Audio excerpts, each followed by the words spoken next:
예, 이제 네 번째 영상인가요? 그런 것 같은데. 예. 이제 논문 찾기에 대해서 얘기를 할 거고요.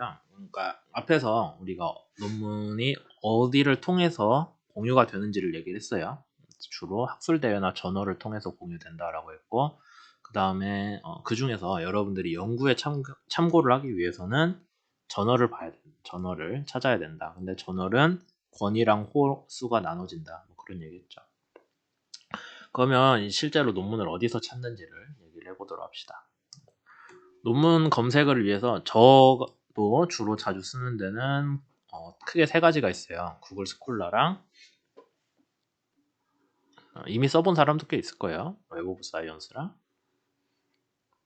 DBP야. 각각 제공하는 서비스가 다릅니다. 뒤에서 설명드릴 텐데 구글 스콜라는 그냥 말 그대로 구글링 하는 거예요. 찾으면 다 나와요. 다 나오는데 뭐 딱히 정리도 안 돼 있고 여러분들이 알아서 찾으셔야 돼요. 알아서 선택을 하셔야 돼요. 그 다음에 웹 오브 사이언스는 주로 앞에서 얘기한 JCI 얘기했잖아요. 거기에서 나오는 논문집들에 대해서 잘 정리가 돼 있습니다. 그러니까 누가 이 연구를 했고 거기서 뭐가 어떻게 됐고 그걸 따라가기에 되게 좋고요. 잘 돼 있어요. 그 다음에 DBPR는 국내 내용들, 국내 논문들을 찾기에 특화가 되어 있습니다. 외국 거는 애초에 제공도 안 하고요. 그 다음에 학술대회도 보면은 제공하기도 하더라고요. 어쨌든 주로 국내 논문집 찾는데 쓰고 있죠. 그래서 논문 검색은 어떤 식으로 하냐? 당연히 사이트 들어가 보면 여러분들이 알아서 할 수 있죠. 키워드 넣어가지고 찾거나 아니면은 특정 저자를 기준으로 찾는 것도 상당히 추천을 드려요. 왜냐면은 그 연구자들이 한 가지 분야만 주로 파기 때문에 내 연구랑 비슷한 거를 먼저 한 사람이 이 사람이 있다라고 하면 그 사람 위주로 찾는 것도 좋죠. 예. 뭐 그런 것들. 그 다음에 논문 인용 관계를 따라가는 거. 이거는 이제 여러분들이 생각을 안 해봤을 수도 있는데 어떤 논문이 찾아보니까 내 거랑 잘 비슷해요. 근데 참고할 것도 많아요. 그러면 그 논문을 놔두고 이 논문을 인용한 논문들 아니면 이 논문에서 인용된 논문들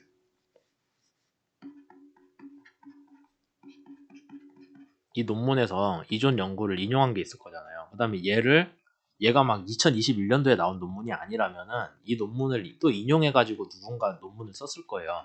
그 관계를 쭉 훑어보면서 따라가면은 여러분들이 이 분야의 연구는 이런 식으로 진행되고 있구나라는 거를 알 수 있겠죠. 그런 방법도 뒤에서 설명을 할 겁니다. 그 다음에 한 가지 문제가 모든 논문들이 그 본문을 여러분들이 공짜로 막 쉽게 찾아볼 수 있는 게 아니에요. 옛날에는 무조건 돈 내야 됐고 지금도 일부는 돈 내야 되고 일부는 공짜일 거고 학교에서는 여러분들이 볼 수 있어요. 근데 집에 가서는 안 봐지는 논문들 꽤 있거든요. 왜 그러냐면은 논문이 공짜가 아니라서 그렇습니다. 논문 저널을 제공하는 출판사에서 이제 이 논문을 보려면 돈을 내야 돼라는 게 기본적으로 있죠. 그러면 본인이 돈을 신용카드로 긁을 수도 있고, 근데 꽤 비싸요. 한 논문 한 편에 제가 대충 알기로는 한 35달러에서 뭐 많게는 50달러까지 냈거든요. 싸지 않아요. 한 5, 6만 원 하는 거예요. 논문 한 편에. 그 돈 내고 보고 싶은 생각은 솔직히 안 들잖아요. 근데 그래서 학교 도서관에서 여러분들 수업료에 들어간 거예요. 학교 도서관에서 출판사랑 협약을 맺어요. 그래서 너희 출판사가 제공하는 이런 논문들은 우리 학교 IP로는 공짜로 보게 해다오. 공짜가 아니죠. 이미 학교에서 돈을 낸 거예요. 우리가 지불할 테니 보는 거는 자유롭게 해다오. 라고 해야 여러분들이 논문을 학교 IP로 볼 수가 있습니다.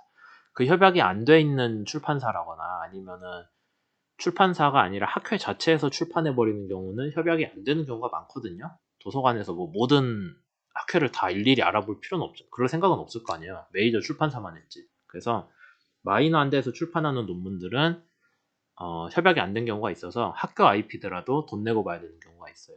뭐 그런 경우에는 여러분들 주위에 다른 학교에 아는 사람이 있으면은 그 사람들한테 물어보면 거기는 이거 협약 됐을 수도 있거든요. 뭐 그런 식으로라도 구해보거나 아니면 본인 돈으로 내거나 하면 되죠.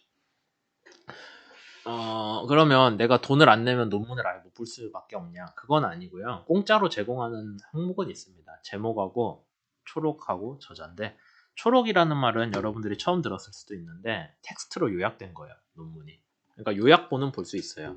이게 왜 이런 순으로 되어 있냐면은 옛날에 옛날이라고 했을 때 저 학교 다니기도 전이에요. 저 대학교 다니기도 전에는 어떤 식으로 논문을 볼 수가 있었냐면은 인터넷이 없었던 시절 얘기입니다. 인터넷이 없을 때는 논문을 그 출판된 책으로만 왔어요. 지금 갖고 있나? 한번 보면서 해보죠. 마침 책이 책상 옆에 딱 있었네요. 이렇게 책이 있습니다. 저널 오브 십 리서치라고. 이게 미국 조선학회에서 내는 저널이거든요. 여기 보시면 보일지 모르겠는데 볼륨 64고요. 64권 4호예요. 64권 4호. 이게 국제 우편으로 와요. 이제 정기적으로.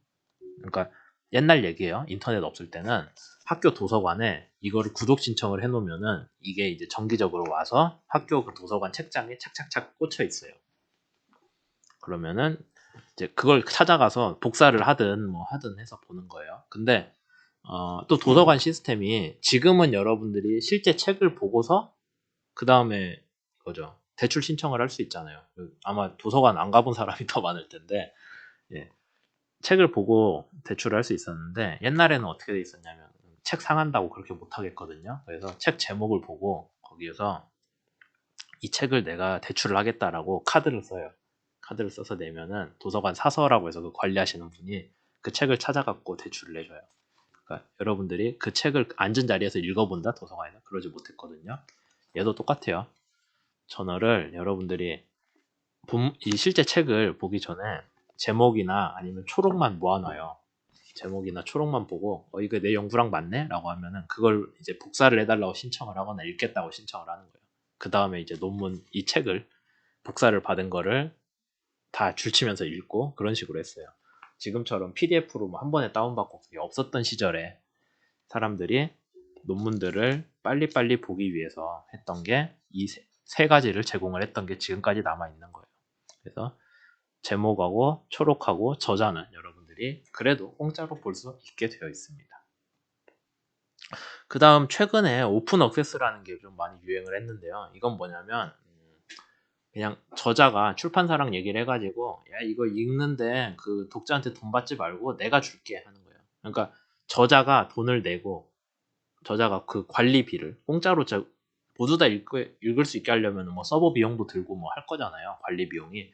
그걸 저자가 내는 거예요. 그래서 누구든지 읽을 수 있게 해줘라. 돈은 내가 낼게. 라는 게 오픈 억세스인데 이것도 생각을 해보면은 내가 정말 훌륭한 저널이고 저널에 논문을 냈어요. 그러면 누구든지 돈을 내고 보고 싶어 할 거잖아요.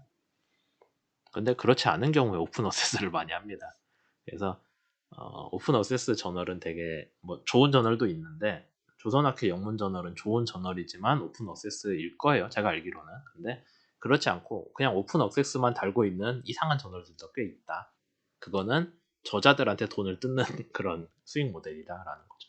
어쨌든 오픈 어세스 저널은 여러분들이 본문까지 돈을 안 내도 확인은 가능합니다. 이미 저자가 돈을 냈기 때문에. 그래서 그 3대 검색 엔진들을 설명을 드리자면은 구글 스콜라 가면은 검색창 뭐 이런 식으로 있어요. 직접 들어가 보면 되죠.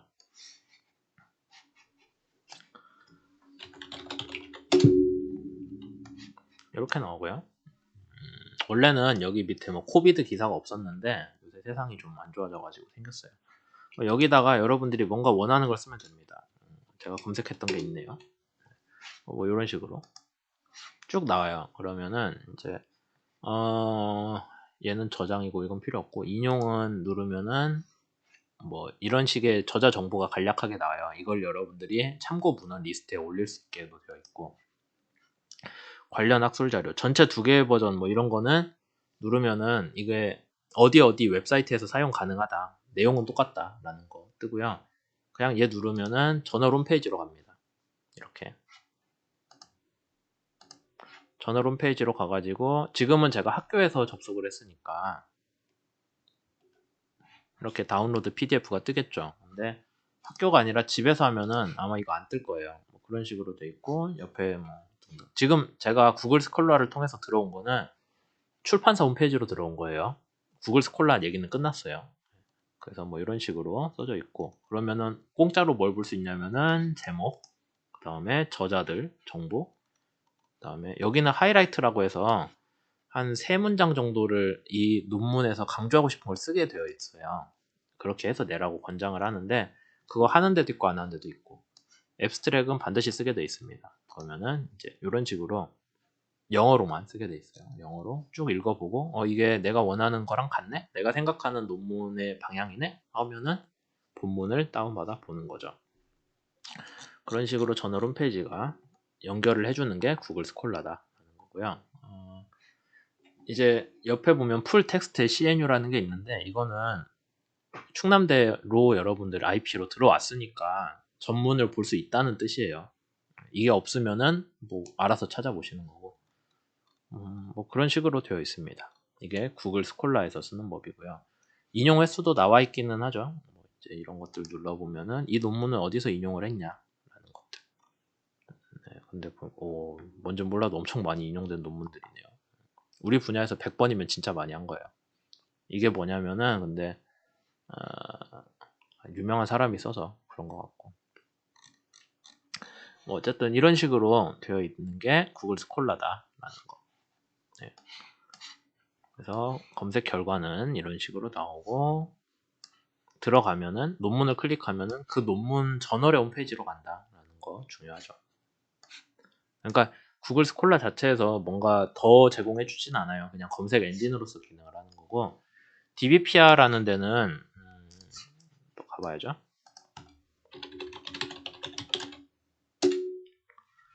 뭐 이런 식으로 되어 있습니다. 여기에다가 검색을 하시면 되는데 부끄럽지만 제 이름을 써봅시다.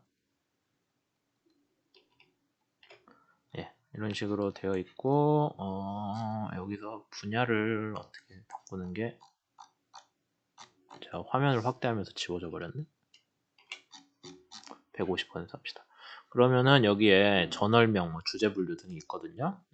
그러니까 제가 제 이름으로 검색했는데 뭐 별의별 게 나오지 않나요? 그 다음에 저 말고 다른 이름의 사람이 썼을 수도 있잖아요, 논문을. 그래서 분야를 조선해양공학으로 한정을 하면은 제가 쓴 논문들이 쭉 나오겠죠. 이런 식으로. 하나를 클릭을 해보면은 조선학교 홈페이지로 가는 게 아니라 DBPR 안에서 제공을 하고 있어요. 이런 식으로. 네, 뭐 이렇게 쭉 나와 있고 앱스트랙까지 되어 있죠. 아마 뒤에 서로는 여러분들이 안 볼 수도 있고 여러분들이 들어가면 집에서 들어가면 안 나올 수도 있고 나올 수도 있고 뭐 그런 식으로 되어 있습니다.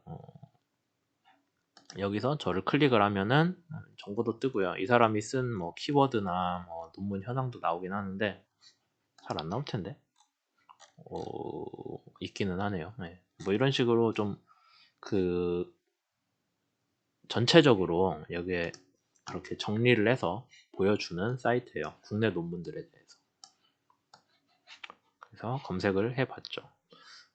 상당히 그래도 DBPR는 괜찮게 잘 돼 있어요. 그래서 여러분들이 자기가 관심 있는 연구자나 아니면 어떤 논문들에 대해서 검색하기에 좋고 그 다음에 웹 오브 사이언스랑 가봅시다.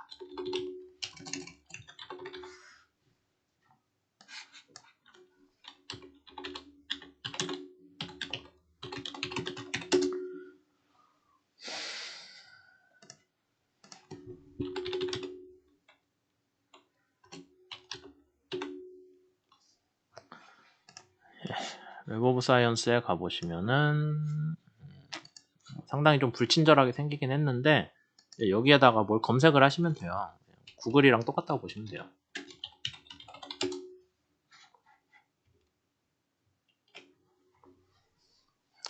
근데 나오는 결과는 구글처럼 나오는 게 아니라 DBPR처럼 나오죠.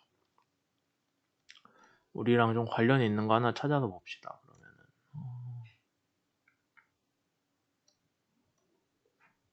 제가 막 아무거나 키워드를 쳐가지고 지금 적당한 논문 찾기가 좀 그런데 그냥 한번 해봅시다. 뭐 이쪽에 엔지니어링 마린 엔지니어링 클릭해보고요.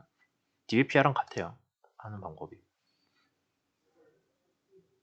뭐 이런 식으로 논문들 나오고 그 다음에 하나 클릭을 해볼게요. 여기 출판사 전문은 또 CNU 충남대에서 찾을 수 있는 것도 있고 그렇지 않으면은 클릭을 해서 들어가면은 저자들도 검색되고 뭐 이것저것 있죠. 그 다음에 이 논문에서 인용을 한 논문이 이것들이 있다라고 40개나 인용을 했다라고 알려줘요. 그럼 이제 연구를 따라가면서 볼 수 있는 거죠. 아직은 새 논문이라 이게 인용이 되지는 않았는데 인용 횟수가 많은 논문을 하나 해봅시다. 하나 눌러볼게요. 그러면은 이 논문은 보세요. 이 인용한 논문은 17개인데 이 논문을 인용한 논문은 146개나 있어요.